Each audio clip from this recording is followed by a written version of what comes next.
This podcast is sponsored by nobody. Hey dudes, welcome to Splat from the Past, the only 80s themed horror sci-fi show where things could get totally radical.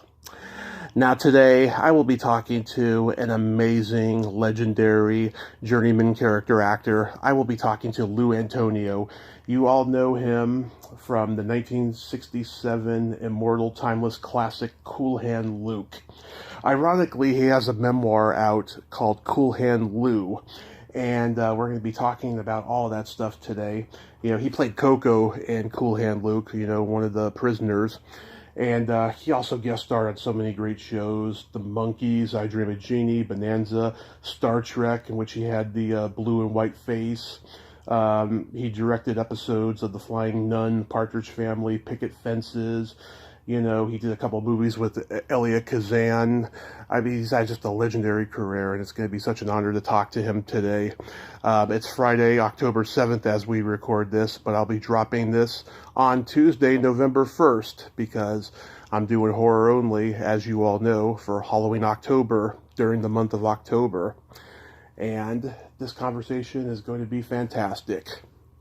So yeah, here is my interview with Lou Antonio. Hey Lou, welcome to the show. How are you today, sir? Thank you, and you? I am just spectacular. I can't tell you what a tremendous honor this is. Thank you for taking the time today. Well, thank you for calling, and as long as you're having a spectacular day, I hope I don't ruin it. So, let's start with the book, Cool Hand Lou, My 50 Years in Hollywood and on Broadway. Great title, by the way. It's been out for a while now. What made you want to tell your story? Well, I'm a writer. Mm-hmm. And I guess I've been a professional writer in newspapers and books and stuff like that. And I just like to write. Mm-hmm. You felt it was time to get it all down, you know, before, you know, the heaven's door starts knocking? No, I just like to write. Yeah. How long did it take to write the book? Oh, gosh, I don't know. I didn't sit down, you know, and write it. I have no idea. Yeah, was it? Do you estimate it was probably years and years? It could be. I don't know. You know, I never kept track. It's a good thought to think about, but I don't know the answer to it. Are you one of those guys that kept a diary every day of your life? No. No. So you had to really dig deep into the memory archives and go through photographs to probably remember stuff that you forgot about, huh? Probably. Yeah. Yeah, I haven't read the book yet, but I'm going to. But from what I gather from the Amazon reviews, it's a real testimony to the changing of the times in show business. I mean, you've seen the business go through many, many changes, you know. Are you surprised that it's gone through the changes that it has? Gosh, I never even thought about it going through changes. I just, you go with the flow, I guess. Yeah, do you think it's changed for the better? I have nothing to compare it to, really. Oh. How's the reception of the book been since it came out? It's been very good, yes. Some people that have read it, they like it, but they seem surprised that I could even make a sentence. They didn't know that side of you, that you were such a good writer. Well, when I was 16, I was getting, and this is in the book, mm-hmm. I think I was getting bylines in the Daily Oklahoman Times, which is the largest newspaper in Oklahoma. Mm-hmm. And I was 16 years old, and already I was getting bylines. Wow. Anybody from your past contact you and say, "Oh, Lou, why did you mention that?" Nobody has, no. No, that's good. Yeah, maybe no one's read the book. I don't know. Because I've talked to some people, they've told me they've been through that. You know, the people that they told stories about, they contact them and say, "Why did you tell that story?" You know. Well, I don't think my book is even that kind of book. Yeah, well, no, not like it's in a sensationalist way, just an embarrassing, funny story, that kind of thing. No, nah. So No, I don't mean to embarrass anybody, so I don't write anything that would embarrass them. that's good. That's good. So going back in time, I know you just mentioned that you were a sports writer for the Daily Oklahoman. Were you always on that trajectory of being a journalist? Yes. I don't know why, but I mean, there I was, 16 years old, getting a byline in the biggest newspaper in Oklahoma. Mm-hmm. And I just write naturally. I mean, I don't even know what I mean by naturally. I just remember writing almost all since I can remember how to spell. Yeah, were you always that kid that was like, asking people questions, because you needed a way to connect? Well, one of the reasons is because I was the editor of my junior high newspaper, which we printed in the school. And in the senior high newspaper, the same thing. I even had a column in the senior high because we had the printing school right there. It was that kind of school. Mm-hmm. And if I had something, I remember a couple of times I made the journalism teacher mad because because I was kind of frank in a football coach and a player and stuff like that. And my column was called Lose Views. Wow. to make it even more pathetic, it was me looking through glasses, field glasses. What do you call them? Binoculars. Uh-huh. And on the front of them, it was what the season was, of either a baseball bat or a football or whatever. Yeah. Were you? I've always enjoyed writing, and I just started doing it ever since I could spell. Were you a huge sports fan growing up? Yes, I was, because of OU, Oklahoma University's football team. Mm-hmm. At one point, they had 57, I think, straight wins. And Bud Wilkinson, a handsome, charismatic man, was the coach. Mm-hmm. Yeah, did you play any sports in high school? Yeah, I was a center in football and a catcher in baseball. Nice, nice. Were you any good? Did you get all league and all county and all that stuff? Not all of that stuff, but I did get won some award in Oklahoma City because of best catcher, best something. I don't know what, but there was always something to go around, because we had a Texas League ballpark in Oklahoma City, and had fences 360 feet away or something.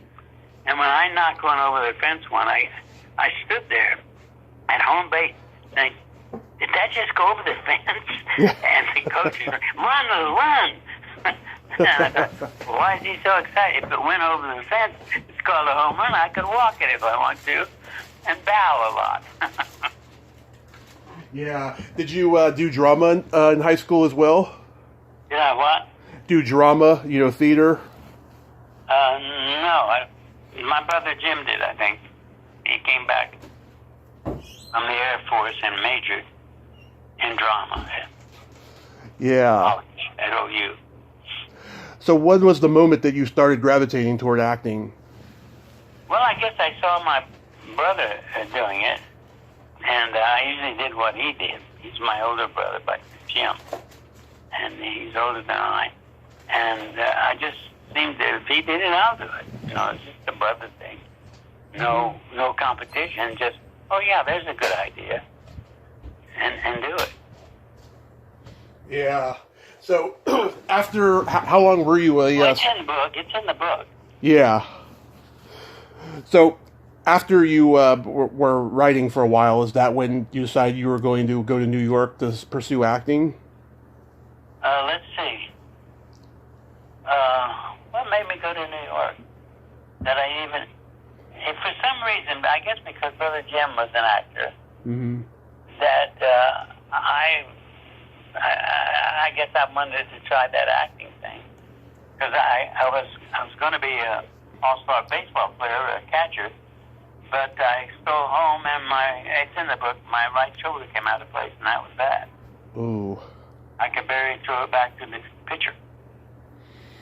Yeah, I remember your brother too. He was in a movie that I used to watch when I was a kid. Most people don't know it. It was called Big Shots. Gosh, I don't remember it either. Brother Jim? Yeah, he had 2 scenes in it. He played the uncle of a kid who's like a big businessman. Yeah. Oh. I'll try to catch it. Oh, yeah. It's a cute little kids movie. You know, it's about kids. Uh-huh. It's about kids. I remember at one time, yeah. Spielberg was directing something, and Brother Jim played a doctor, I believe, in one scene that Spielberg directed. Huh, I gotta look that one up. That Catch Me If You Can.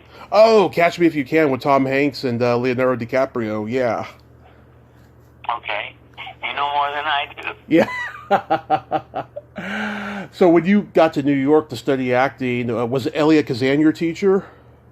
No, Elia was not teaching. Oh, okay. I went to Lee Strasberg. Lee Strasberg. Yeah, he was a professional teacher. And you paid $30 a month for 2 classes a week. One was exercises, and then on Friday you would do a scene. Yeah, who were your classmates in that class? Anybody that we would know? Oh, gosh. I'm sure. I just, right now sitting here, I can't think of, oh, by the way, but I'd have to look it up. I don't really know. In the book. In the book. Okay. But you did work with Elia Kazan in a couple movies, Splendor in the Grass and America, America. What were those experiences like working with him? Well, he was, in my view, the best. Mm-hmm. Because he was, he could put, I used to use the example, say if there were 6 people in this room right now that I'm in, after 5 minutes, he knew more about each one of us than we did about ourselves. He just could read a person. He had insight that were phenomenal. It made him a wonderful director. Yeah, did he mentor you at all? Well, not mentor, no, but he directed me. Mm-hmm. In a movie called America, America, which we shot in Greece. And I remember, and when Brother Jim came to New York, and he just gotten out of the Air Force and he wanted to be an actor or try it, or just came to New York, I don't know. It was like his first day in New York. And Kazan was doing a movie with oil workers in the field with grease on our faces and everything. Mm-hmm. No big scene, but it was an opening scene. And he wanted me to do it, and Brother Jim had just gotten there. And I had Jim come there, and I said to Kazan, I won't do my part unless you give him a part. So he gave Jim a part, little small parts, you know. But Kazan was just the best. Yeah, he was a very gifted director and a one of a kind. Just oh yeah, the best. Really, I never met a director as incisive and as easy as you didn't even know you were being directed. Yeah. Theater acting and film acting are 2 different things, but somehow he was able to mesh them because of his experience as a theater director. Oh, yeah, he'd direct anything that appealed to him. He didn't care what the outlet was. Yeah. In 1966, you do the epic film Hawaii. You're my second guest from that movie. I talked to Diane Sherry a few years ago, who played the teenage girl Charity Bromley. What was that experience like for you? The movie Hawaii? Yeah. It was a big bore. Really? Gosh, I think we were there like 6 months in Hawaii. And if you weren't working that week. I said, well, I'm going to go visit one of the other islands. No, you never can tell when we might need you. So it was just a boring time. Yeah, you got to work with a great... movie. As I recall, it was us New Yorkers. And I found out later there was a casting woman in New York. And she did all that casting because everybody trusted her. Mm-hmm. She was the queen of casting. And I didn't know this at the time. But I went up to meet George Roy Hill, who was directing Hawaii, I think. Mm-hmm. But while I was waiting to meet him, outdoors, out his door, there were some chairs, and this dark-haired man kept walking past me and looking at me. And I thought, oh, God, we got some homosexuals now in show business. While you're waiting, yeah, coming on to you. And then I realized when I went inside the door that he was the producer, yeah. And he was making sure I didn't look too Italian because of my name. Yeah. George Roy Hill, didn't he get replaced by Arthur Hiller for some scenes or something? That has a funny ring to it. Maybe he was a busy director. He's a good director. So he might have had something else to go direct. I don't recall the circumstance. Mm-hmm. But Arthur Hiller is a wonderful man, a terrific director. Yeah, you worked with some great people in that movie. Julie Andrews, who was a huge star by that point. Was she nice to work with? Well, when we had a scene, number one, she didn't take herself seriously at all. She was funny. Mm-hmm. She came, some of us guys were sitting around in our just itchy winter clothes, and it was summertime, and we were outdoors. Mm-hmm. But we were going, and they were real awful things to wear in the summertime. But she came gliding into where we were, about 3 or 4 of us guys, in a two-piece bathing suit, singing, I could have all night, and still have begged for more. I could have spread and done 1,000 things I've never done before. She was hilarious. Yeah, she's a very talented lady. It's sad she can't sing anymore because of her vocal cords. Oh, didn't know that. Yeah, it's been going on for quite a while now, sadly. But she's still with us at least. Her birthday was last week. How old is she? I think she's 87, I saw. I'll be dadgum. Yeah. She was just a delightful person. She really didn't take it all seriously at all. She was just good at it, so she didn't have to. Mm-hmm. So, how do you get cast as Coco in Cool Hand Luke? That's going back a bit. Who directed it? Stuart Rosenberg. Oh, Stu, yeah. He didn't know anything about acting. And so the producer really I walked in to meet Stu Rosenberg, Mm-hmm. and on the wall was 8x10 glosses, that the actors have, Mm-hmm. just stuck up with a pen on the wall. And I guess he was comparing faces or something. Mm-hmm. But Marion Doherty, I think her name was, big casting lady, she more or less cast everything from afar. Mm-hmm. People had such respect for her taste that she would call up. Oh, that's why that guy was looking at me, that producer looking at me outside George Roy Hill's, because she said, okay, oh yeah, Lou Antonio would be good for that. She was New York and I was New York, and she just cast a lot of things by phone, and she was always right. Mm-hmm. Wasn't Jack Lemmon the producer on the movie? What movie? On Cool Hand Luke? Well, maybe he had his name on it, but he certainly wasn't around. Yeah, because it said that I heard his son say in an interview that he almost played Cool Hand Luke, but thought that Newman would be much better, and I think he is much better to play that character. Yeah, and I don't even know how old Jack would have been then. It sounds sounds like a little bit of Hollywood bullshit. Maybe. Maybe. Yeah, I think this is Newman's quintessential role because it was unlike anything he had ever done before, and he's just so transcendent in this role. Well, did you ever see HUD? Oh, yeah. Well, I mean, Paul was just one hell of an actor. Yeah.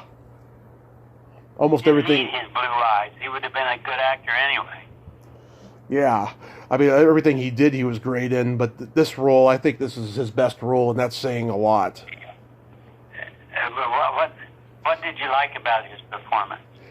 Because, you know, you look at all the guys who came after him who did similar roles, like Jack Nicholson in One Flew Over the Cuckoo's Nest, or Burt Reynolds in The Longest Yard. It's like he set this trend of playing, you know, the cocky, non-conforming, you know, prisoner that's going to, you know, raise hell.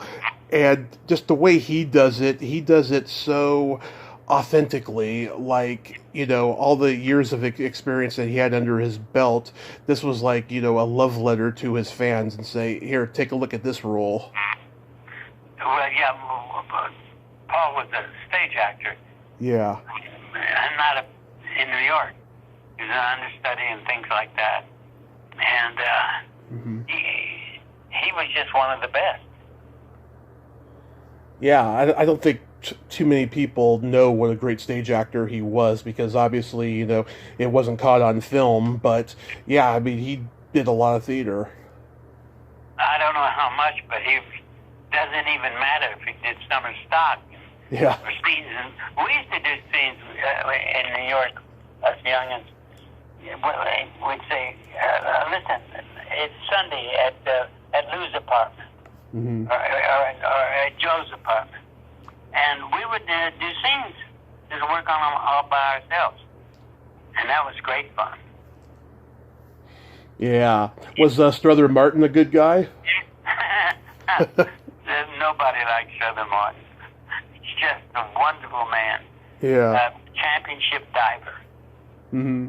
And we made him, in those days, diving boards were legal. I don't know if you know they're illegal now. Yeah. And he was a champion diver. And with all that, what we have here is a failure to communicate character that he created, that has written and he created, he made so alive, so vivid, that he was just a good guy to be around. Yeah, that line has become so legendary. It's like part of the American lexicon. You know, people remember that line. Oh, yeah.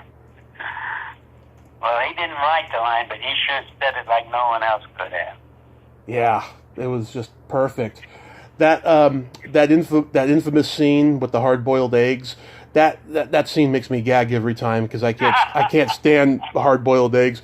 But I read that everyone like ate them and then got flatulence the next day. Is that true? Well, I didn't hang around a bunch of guys farting, I can tell you that. But I bet because they were hard-boiled eggs, I bet the smell was just unreal. Yeah, and it was Paul, bless his heart, he's a great faker, and he, with like a 28-inch waist, puffed it out and made it look like a 40-inch waist. He could do that because he had such muscle control around his stomach. I mean, he would do sit-ups on a slant board every morning. Yeah.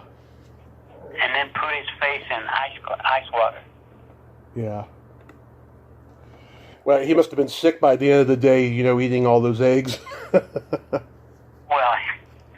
yeah, but you know, we have our tricks in movies. Did you and Dennis Hopper become buddies? Well, we were friendly with each other. We weren't buddies. Mm-hmm. How about Harry Dean Stanton? Harry Dean was a most unusual, wonderful man in that he could sing. And he just captured every scene that he would start.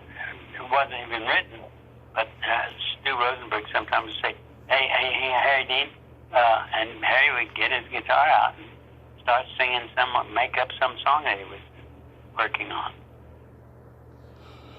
George Kennedy, he was so subtle and so good in that role as Dragline. I mean, he deserved that Oscar. I mean, he was just fantastic. Next statement, please. Yeah. Well, you didn't get along with him? Oh, he's a wonderful guy and very nice, just a bad actor. Oh, you didn't think he was good in the role? No. I read, I think Telly Savalas was up for the role of Dragline, but he took the Dirty Dozen instead. Oh, well, good for... I mean, Telly was a real actor. He was terrific. Yeah, and he was a journalist, too, before acting. Oh, yeah, in what? I think he was just like a New York, celebrity kind of a journalist. I know that he became friends with most of the people he worked with in acting later because of that. No. Like Frank Sinatra. I don't know that part of his history, but I just know he was a good actor. Yeah. Fun guy. He was a wonderful guy. He was, absolutely. You guest starred on the Hillbilly Honeymoon episode, The Monkees. How was that experience? And don't you forget it. Yeah. Well, the Monkees were very popular. Yeah. Just amazing. I think 3 guys. I forget how many Monkees there were. 4. 4. And they would, particularly the kids, the teenagers, just loved them. Yeah. And they were nice guys. Mm-hmm. Yeah, I played, forget what I played, but it was fun working with them. Yeah, James Frawley directed that episode. We lost him recently. Yeah. Frawley and I wrote New York Pals.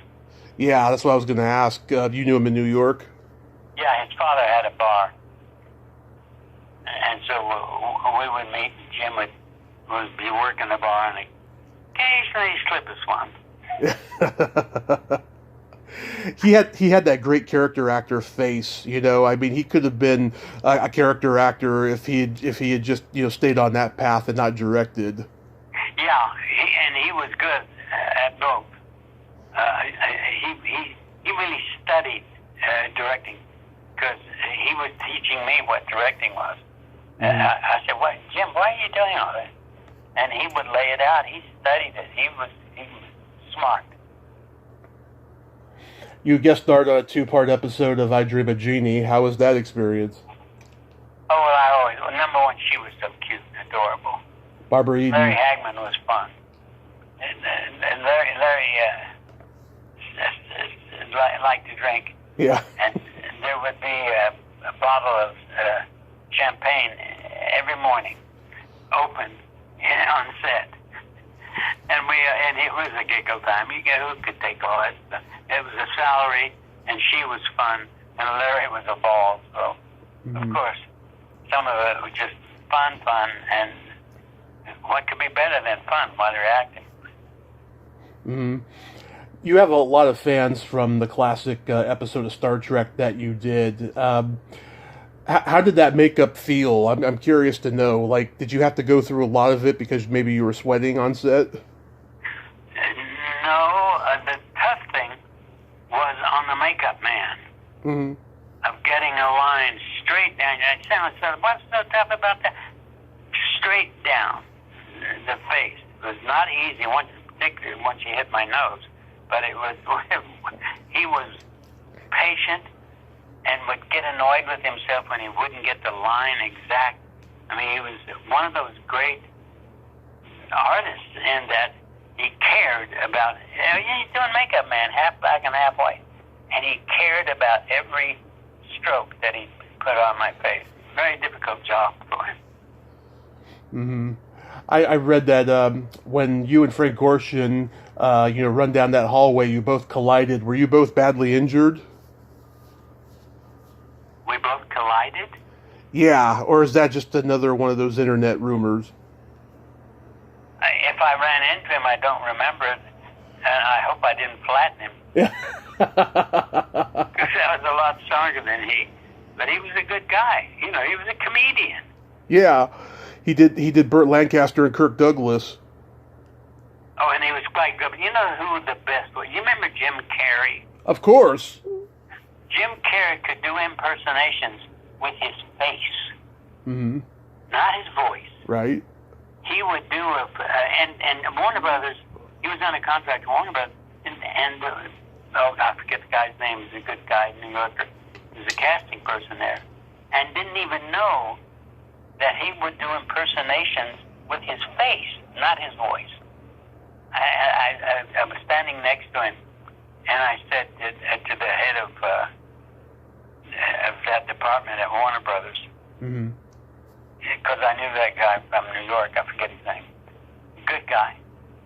And I said to him, Jim, I nudged Gary in the face. Show him, I'll say Kirk Douglas. Show him Kirk Douglas. Yeah. And the Warner Brothers guy is expecting a voice impersonation. He could impersonate somebody with his face. Yeah. He did his face just perfect, with that hole in the chin and all that. He was just so talented, and they didn't even know they had him. Warner Brothers didn't even know they had him on a contract. We recently lost Nichelle Nichols. What can you say about her? I don't know. Remind me who Nichelle Nichols was. She was the black lady on Star Trek. Oh, well, she was just a very nice person, a very good actress. She, the role didn't require flamboyant, and she didn't try to push it into that. She was just a good, smart actor, and pretty. Oh, yes. For years and years, she said she was going to retire from the Star Trek conventions, but she kept doing them because she loved the fans. Yeah, once I was invited to one of those conventions, and I said, I don't want to go to them. And they said, well, no. Well, we pay the actor for that. And I said, oh, you do? Yeah. Where and what time? Do you still do them? No, gosh, no. Yeah, it's gotten a lot worse from what I've been told. I didn't go back in the 80s or 90s, but, now, oh my God, you can't even get through a lot of them. There's so many people there. Huh. Well, that's nice. Yeah. You did the Bewitched episode where Samantha turns into a chimp. How was doing that? Oh, that was great fun. Number one, I was able to do the actors studio exercise called the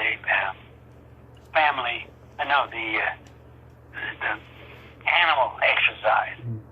So I was able to do the animal exercise and play a and Elizabeth is just so much fun anyway.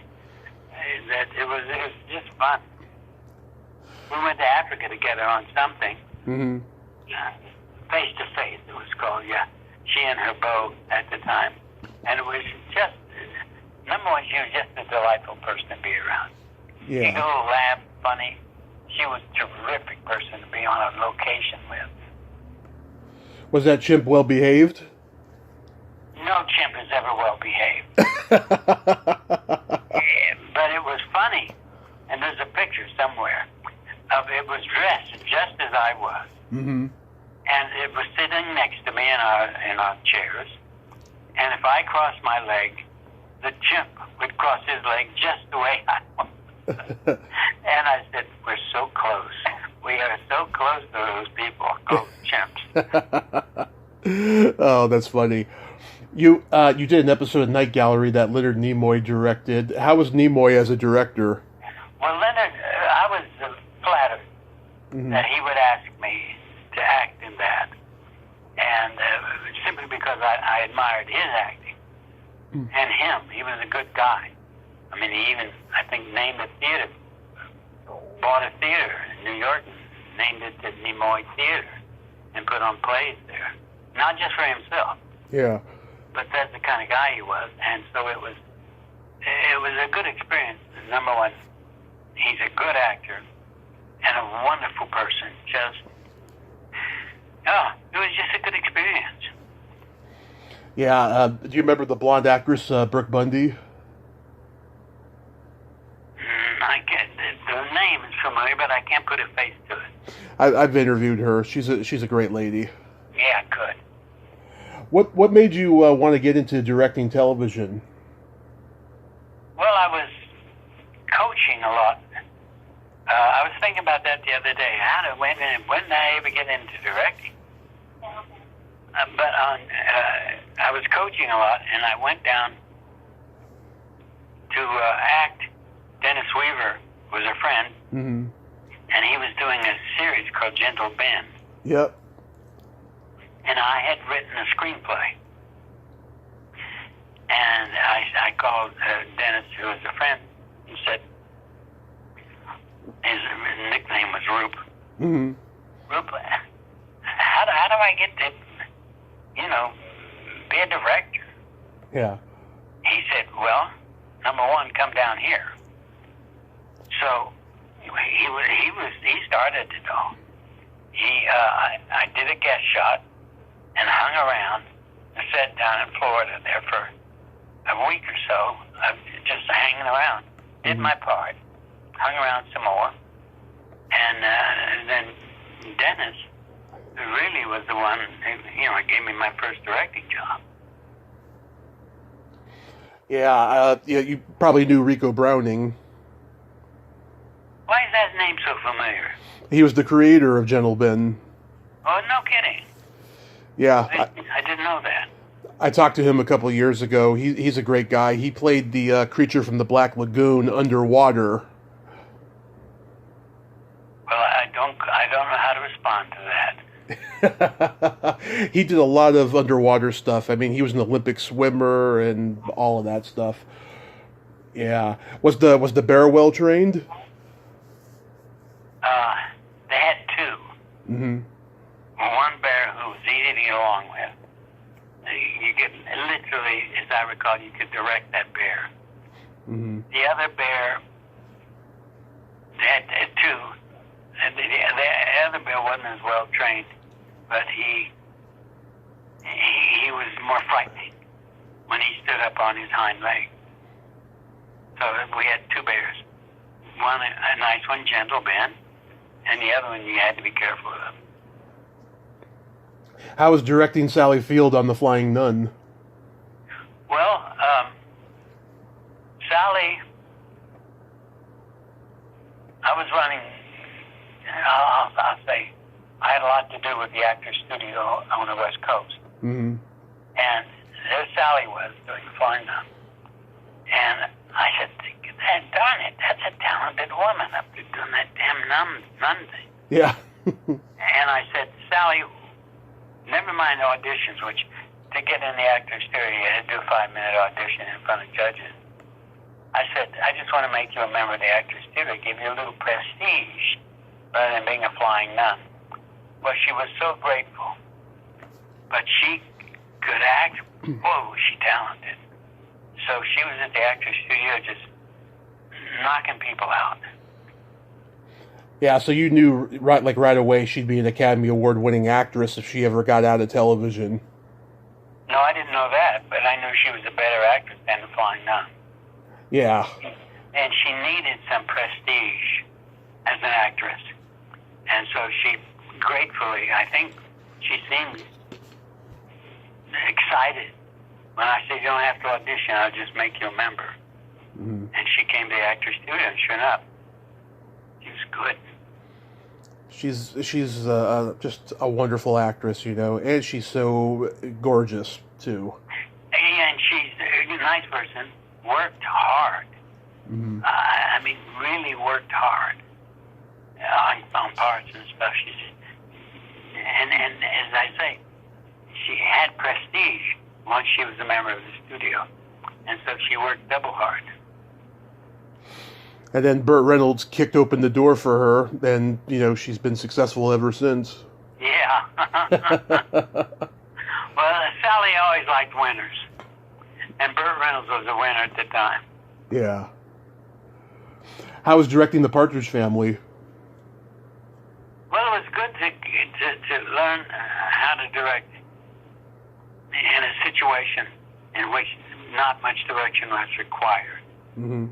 The kids and everything did what they did, and they had only so many hours a day they could work. And Shirley was just, you could ask anything of Shirley, and she'd do it. She was just, had a great time playing that part. And then, of course, she could do anything, as she proved later on. Yeah. That David Cassidy, I know he wasn't comfortable doing that part, and he posed for the cover of Rolling Stone magazine naked, and then next thing you know, the show's over. It's pretty interesting.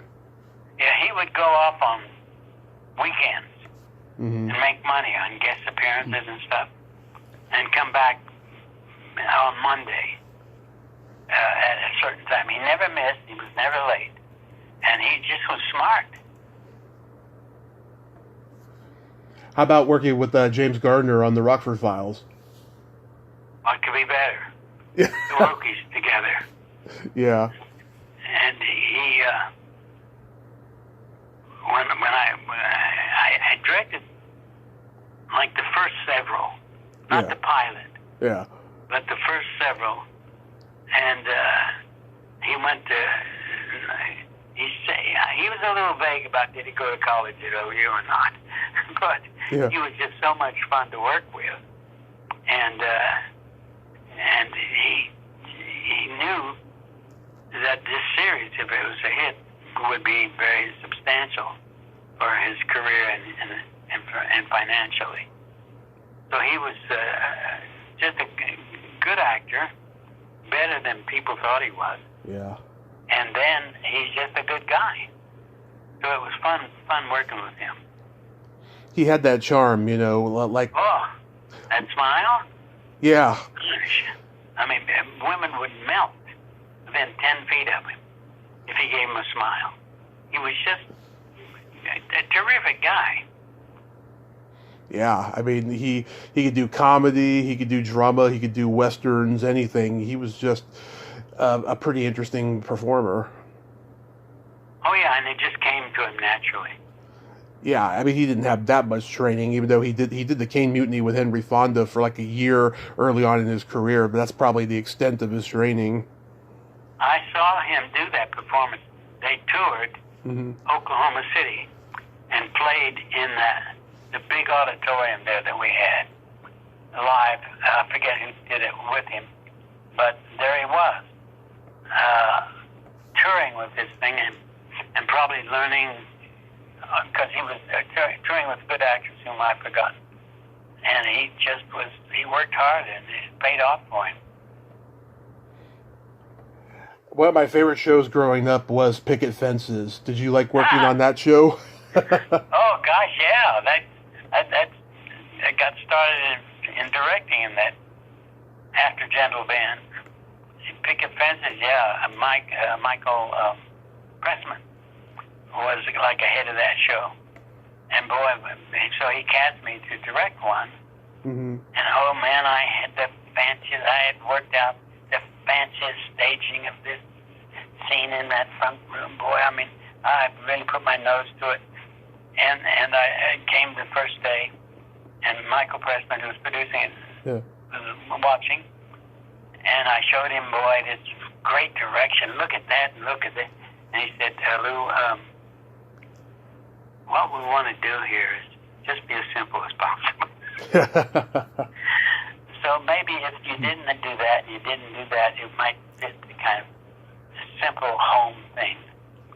Yeah. Of course, he's a dear man anyway, a terrific director. Yeah. And as I said to him once, you should be an ambassador. The way you handle people is so well done. You never know you're being directed in life by him. Yeah. Wonderful, wonderful guy. I talked to him last year, and yeah, he's just a really, really nice guy. I think he misses making theatrical movies, though, I think he's burnt out on the television thing, but he makes a good living doing it. Is he in Tulsa now? I think he's in New York. Oh, because, his dad was well-known, but was blacklisted in the day. Do you recall the blacklist? Oh, yes. Yeah, and which is just about as unfair as you could get. Yeah. But his dad was a very good director and a good guy. And he was very helpful to us all, actually. Chayefsky came by. We had to overcome Patty Chayefsky. He came in to take over for Kurt Conway's class. Right. Kurt was busy. And so Chayefsky came. And he said, well, first, none of you's going to make it. Yeah. Just forget about being a star or anything like that. I mean, he was downright mean. Saying, none of you, you're not going to make it, so give it up. Find something else to do. Yeah. That was his opening to us as he took over a class because Kurt couldn't make it. Well, a bunch of 20-year-olds hearing that, we didn't much care for Patty Chayefsky. Yeah. When you were working on Picket Fences, did Fibish Finkel make everybody laugh with that shtick he was doing? Now, let me recall. What was the shtick? Do you remember Fibish? I remember Fibish. I can't remember this. Oh, he would go into the courtroom and he would say, inappropriate things to make everyone laugh. I really don't remember. But Fibish was just fun to work with. Yeah. But even more fun was, he was a tap dancer. Mm-hmm. Who? Gregory Hines? No, white guy. He was a well-known tap dancer.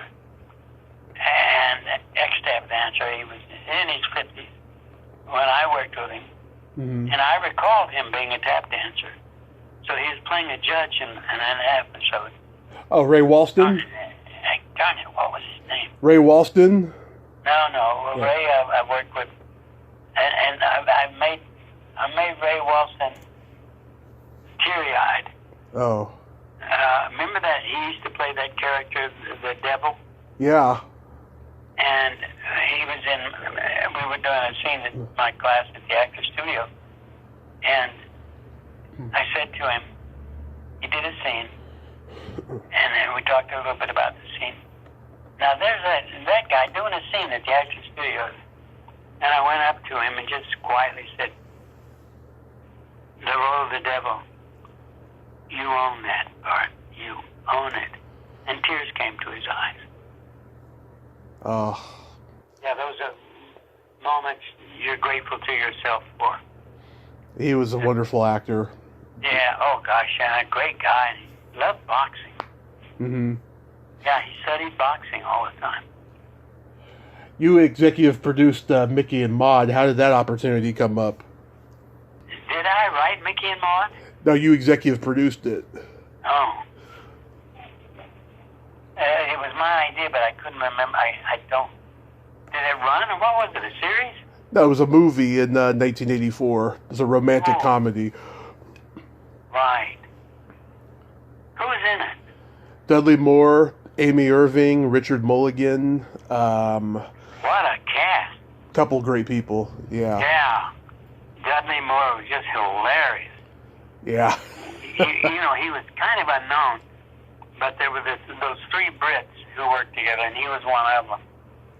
But he was such a fresh, I forget who the other two were, but they were a trio.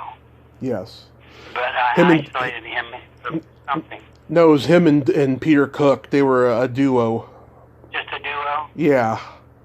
Yeah, well, I just worked with him, and he was, I never seen anything like it.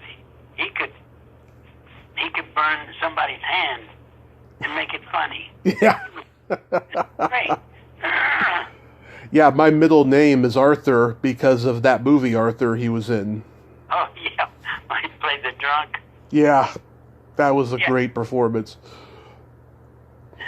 So are you still writing these days? It's in the book.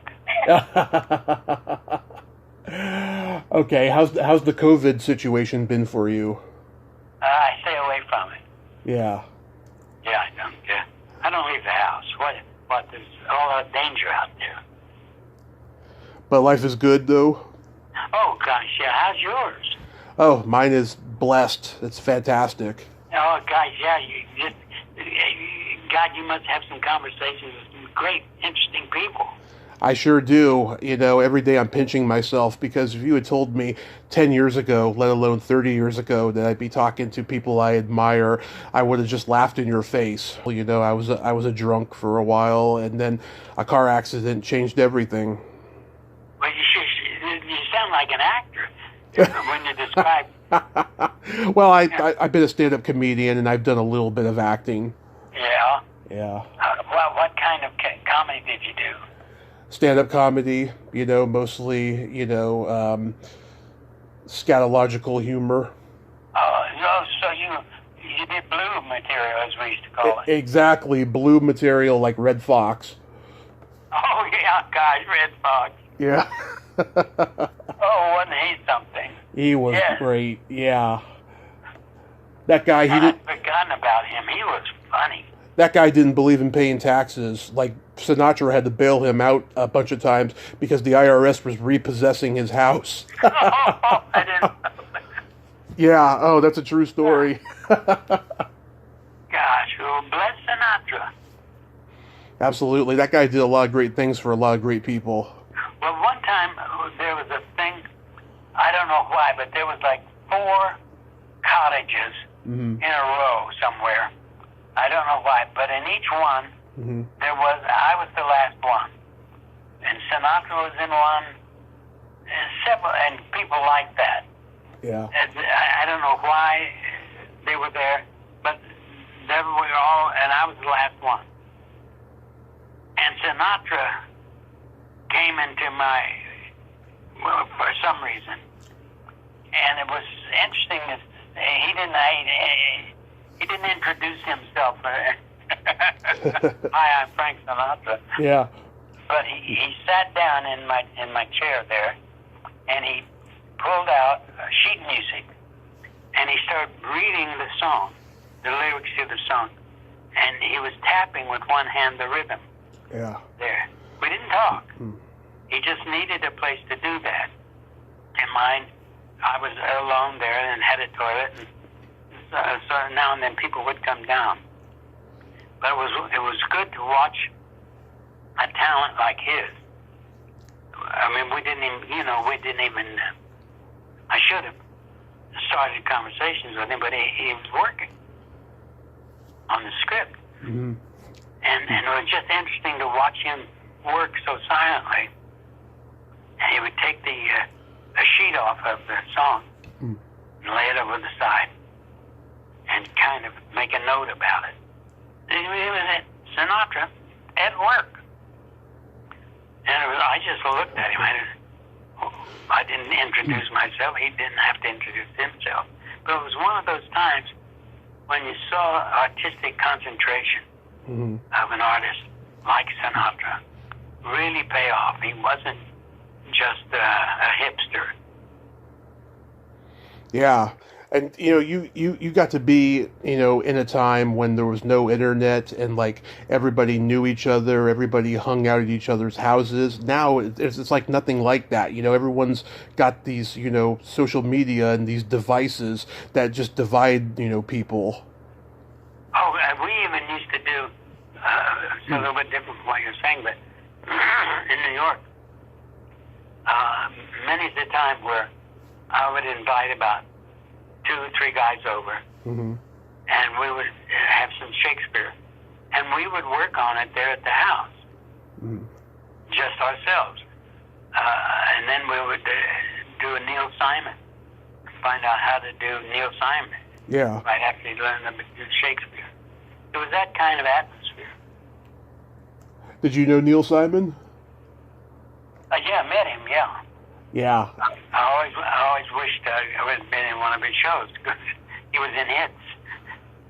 Yeah, I mean, he was a comedy, you know, he was a comedy writer for Sid Caesar and all of them. The way he could write one-liners for his plays is just unparalleled. I mean, that's like a true comedian right there. Oh, nobody wrote funnier. No. Whatever happened? Did he stop? What was that? Did he stop writing or just got tired of it or what? I don't know. I haven't really followed that part of his history. Well, he was history. He was history. Yeah, he sure was. So, Cool Hand Lou is available on Amazon and your website? The book? Yeah, the book. Oh, yeah. Yeah. Amazon. Just call Amazon. Yeah, there's only one left on it. Yeah, there's only one left on the website. Well, only one left personal. Oh. Yeah. Apparently they like it. Spectacular. Lou, this has been such a tremendous honor. Thank you so much for taking the time to come on and tell all these wonderful stories. And thank you, Angelique, for setting this up. Of course. No, it was fun doing it. You asked smart questions. Oh, thank you, because at the beginning I was like, oh my God, I sound like an idiot. Maybe that's why I thought they were smart. Oh. Lou, Angelique, have a happy holiday season and be safe out there. You too. Thank you very much. Thank you so much. Bye-bye. Bye. Well, there you have it. Lou Antonio. Ain't he a cool dude? Oh, what a nice man, huh? Full of wisdom and great stories there. I enjoyed talking to him, and it was just an honor. I can't even put it into words. Thank you again, Angelique, for setting this up. Well, until next time, this is Tommy Throwback Kovac saying, there's no shame in living in the past, because the present sucks. Later, dudes. What we have here is a failure to communicate.